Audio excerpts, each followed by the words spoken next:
Hello guys, welcome back to my channel. This is going to be the second video for the road to Zack Snyder's Justice League. If you haven't seen my last video, be sure to check that out. That's where I review Man of Steel. I don't have the chance to see it early, so I'm pretty sure a bunch of other reviews are out right now, but I thought this could be, for me, a nice fun thing for me to do since I have to wait until the actual day.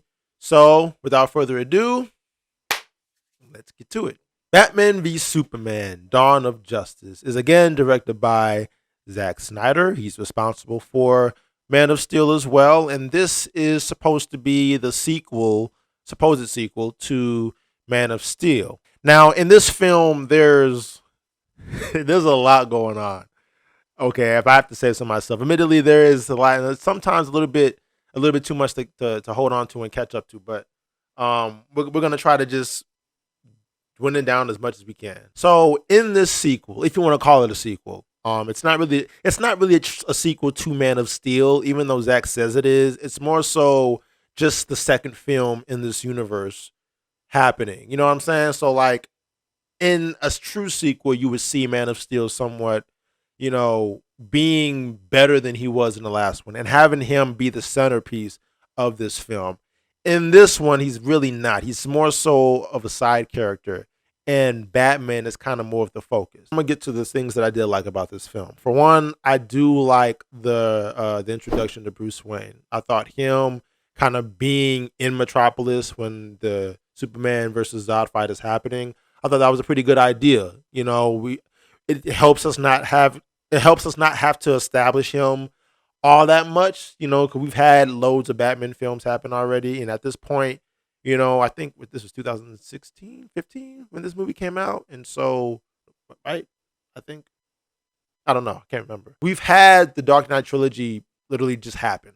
You know what I mean? So to have another Batman story be told, would feel redundant in this case. And just to have Bruce Wayne just sort of just show up, really helps where we don't have to, further establish it and stuff. And if anything, it's definitely a new take on Bruce Wayne for this movie. And like the last film, this Bruce Wayne is really, really dark. And I mean, it's the darkest we've ever seen him. I think more dark than, Tim Burton's films. This guy is angry. He's pissed off a lot of the time. He is a very pessimistic Batman, and he kills people. He's at his wit's end. He's like, you know what? Fuck him. Yeah, I'm Batman. I had the code, but fuck him. Okay, I lost everything, so fuck these cats. His character does get some flack for being that dark and actually killing people, but again, like I said in my last video, this is what I don't think people really understand about Zack Snyder's films. Everything is not black and white. There are some grays that, exist within all of us. And superheroes are no exception. Never meet your heroes because you're going to be disappointed. And I think that's one of the themes that I take from these movies is that these guys aren't perfect by any means, especially Batman. Batman has been through the ringer. He's been through a lot. And you can see it in his face. He is the best Batman we've ever seen. I think this is the best Batman we've had. Next to Christopher Nolan, Ben Affleck's Batman is incredible.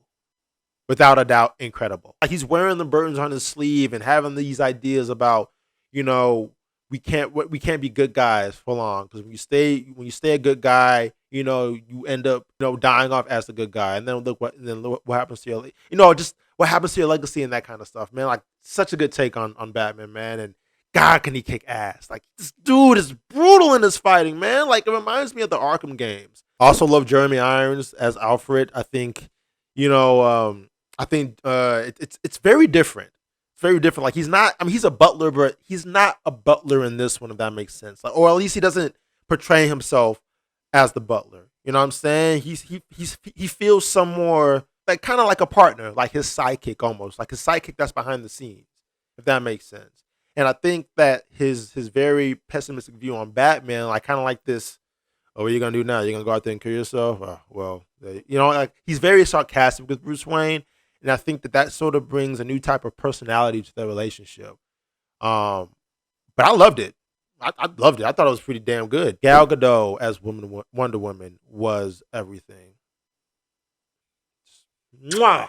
Damn good job on this, man. All her finest. Woo! Man, I remember she was all just a little nobody in Fast and Furious. Now look at you. Got your own little franchise happening. Proud of you, girl. Easily one of the best parts of the movie with Wonder Woman. You know, like easily the highlight. I would have to say so myself. Unfortunately, like the last film, it's not a perfect film, but let's just get into it. First thing is Jesse Eisenberg. No, I didn't like this take on Lex Luthor at all.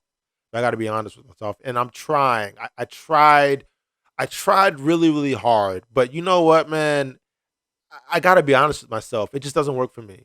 You know, I don't like this young version of Lex Luthor. I thought he was somewhat of a, you know, he tries to take like he has like this psychotic approach to him, like this trope where he's, you know, he's very fidgety and he's like he has his high voice and stuff, and overly charismatic, like almost like he needs to take his medicine or some shit. You know what I'm saying? The thing that I didn't really like so much was just the fact that his performance. I thought it was pretty much too quirky, you know. And I think that he overdid it, overacted in the villainous part of Lex Luthor. You know what I'm saying? And because this is such a grounded, more realistic take on, you know, everything like with Batman and Superman and stuff like that, I thought that him coming in with the performance that he had just felt so out of place. It felt tonally inconsistent and a little bit too cartoony for me. You know, it was just too over the top. It was just so over the top, man. I was just like, you just fucking. I don't know why they just didn't hire Bryan Cranston. I really don't. I don't know what they were thinking. And also too, the dream, Bruce's dreams that he has in there as well. I think this is just more so in the script's fault, if I got to be honest with you. But I didn't. I feel like the dream sequences could have been executed a lot better. Because I get what the movie was trying to do with those sequences, but there were times where the transitions of it just didn't feel right. You know, like one minute you're seeing Bruce Wayne in front of a computer, and then the next minute you're seeing him in a desert in this trench coat, you know, and guns and stuff like that, and then all of the, you know, all of the little flying goblins that kind of come out and things like that. You're watching it like, what the fuck is happening? And then it snaps back to the fact that he's like, oh, he had a dream. Oh, okay, he had a dream, but damn, it felt so just weird. Like it just felt so out of place. You know what I'm saying? Like transitioning a little bit more cleaner. You know, a lot more cleaner transitions could have been helpful here. You know what I'm saying? And then when Flash kind of comes in with his cameo and stuff like that and starts saying he's the key or Lois is the key and things like that. Here's the thing. I'm all for build up and little Easter eggs to kind of foreshadow a certain story. But there were things about this film as far as the Easter eggs go that just felt a little too contrived. Like a little too contrived. As if it was trying to force feed you information to get ready for, you know, another movie that's supposed to like explain all of this. Hence Justice League. But there's ways to do about it where it doesn't feel like I'm getting a shitload of information, because like I said, the movie is about a lot of stuff. It has so much stuff in it. And while watching it, when you're seeing these cameos and these dream sequences and still trying to follow the main story, it all just feels like a clusterfuck of information, you know. And it's just like, you didn't have to do all this, man. You didn't have to do all this, you know. But I think mostly that's just at the fault of the script. I think the script really tried to do the best it could to explain all of this. But some of it, if I have to be honest, felt a little too contrived and it felt a little ingenuine. Gotta be honest. And I really wish that we had more scenes of Superman actually saving people.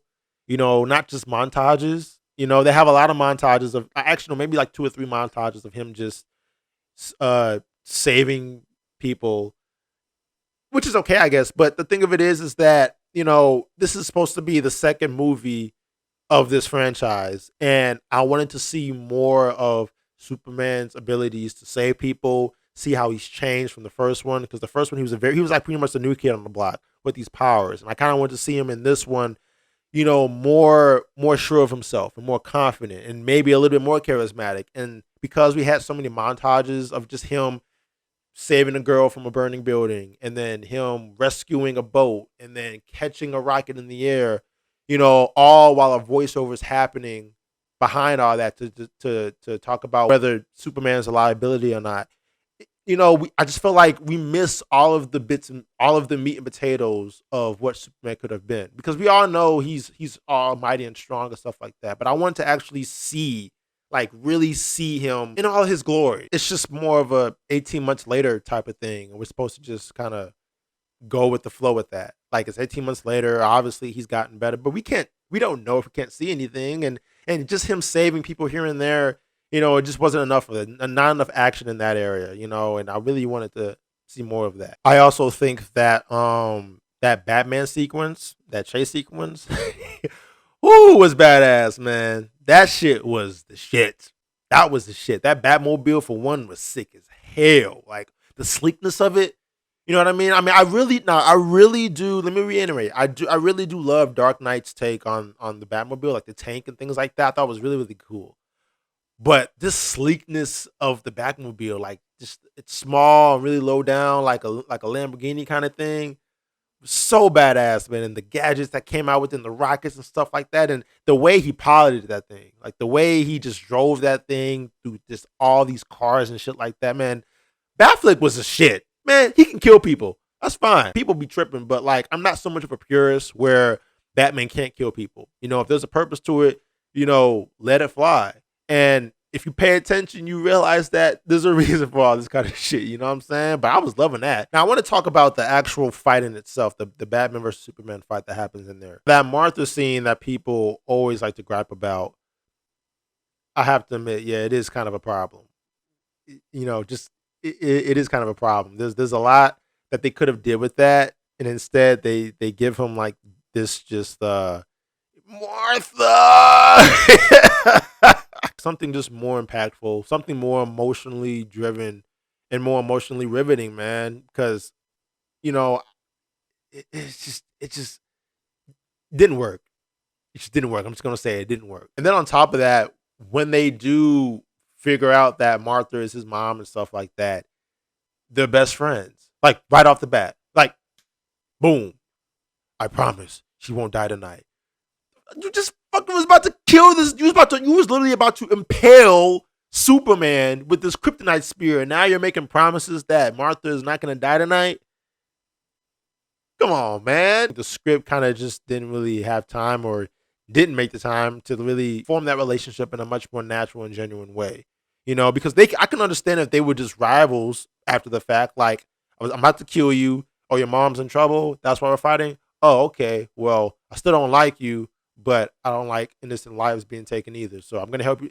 Something in the dialogue where it showed that they're not friends. Maybe they'll get there one day, but right at this moment, in the same night, we are not friends, because we were just kicking each other's asses.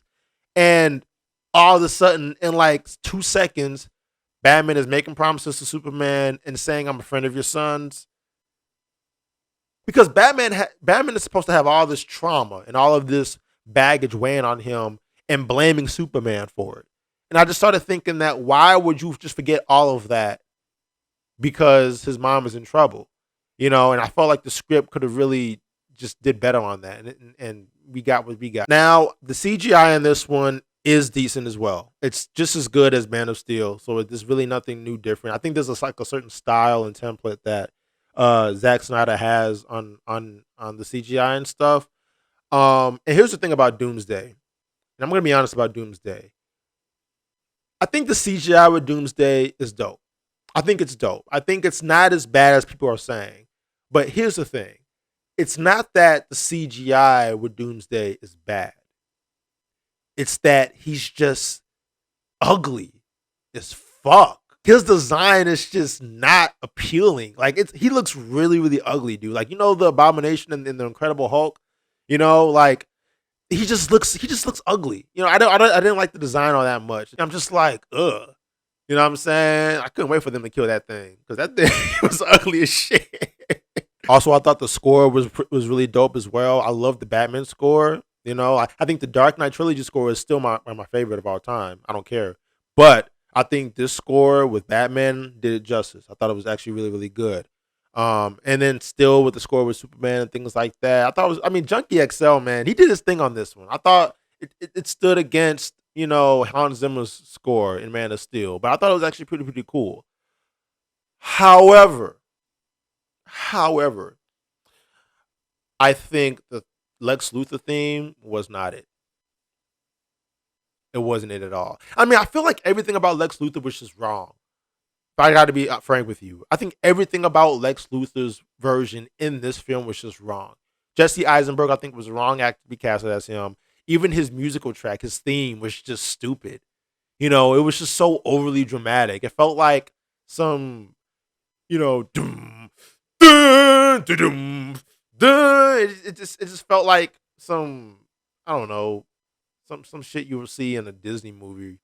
You know what I mean? It just didn't match well in this movie. I just didn't like it. I thought it was over dramatic, just over the top. You know what I mean? Like just like his character version, over the top. Everything is over the top with Lex Luthor, and that's not Lex Luthor. Lex Luthor is like a genius. He is like, you know, very well mannered, very stoic, and very just focused. He's not like this. Like he's not that dramatic, dog. Like there's ways they could have did it would have made it. Like, that's what I'm saying. They could have just. Why? But overall, I thought it was dope. I really did enjoy this one. I did see the Ultimate Cut as well, so it wasn't super bad. But I gotta be honest, man. I thought it was actually really really dope. And so for that, I'm gonna give it an 8 out of 10. It's not as bad as people say it is, especially in the Ultimate Cut, but it definitely is. Hi, sweetie. Hi. Hey, definitely some problems with the script though. And like, you know, I just would have written it a lot better, you know, and but I thought it was still epic, man. I still enjoyed it. You know, I think the Ultimate Edition did add some context, like more context to it. Way better than the theatrical version. But it was still enjoyable. Just, you know, a lot of convoluted stuff. I gotta say, you know, some of it was disappointing, you know, but not nearly as bad as people say. So that's my review on Dawn of Justice, man. If you like this video, hit the like button, man. And if you love this video, hit subscribe, okay? And I'll see you guys on the next video, okay? Peace.